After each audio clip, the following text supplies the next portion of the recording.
Governor Adams Oshiomhole, who spoke on the topic, dwindling revenue from crude oil, challenges for state governments, disclosed that his administration has depended on taxation to meet government obligations to workers and contractors. While explaining the challenges in the collection of these taxes from the people, the governor said out of over 400 million Edo population, only 160,000 persons are tax compliant, adding that his administration will remain resolute in ensuring orderliness in the city center, no matter whose ox is God.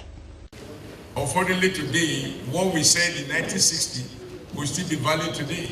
Namely, the more we talk about diversification, the more we remain dependent on oil.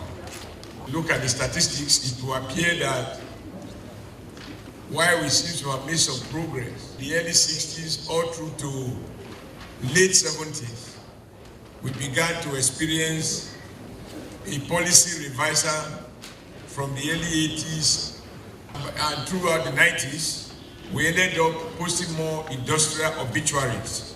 Chairman of the occasion, who is also the Chairman Governing Council of the Ambrose Ali University, Professor Gregory Akenzoa, said the recently inaugurated projects in Ambrose Ali University were constructed by this administration, contrary to speculation by the opposition party.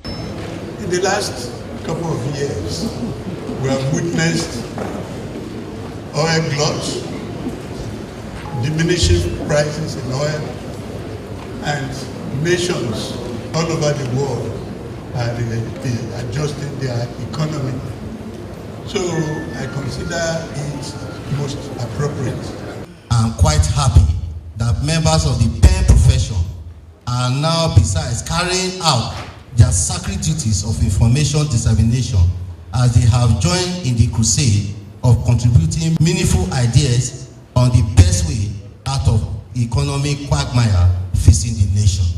Chairman, Correspondent Chapel, Edo State, Simon Ebegbulem, said the lecture was organized to x-ray the way forward for state governments as the nation continued to grapple with the fall of the price of crude. To this edition of the Correspondent Chapel Forum, which is the brainchild of members of the chapel, aimed at setting agenda for a possible direction for states and the federal government with a view to making governance responsive to the governed. Christy Macaulay reporting.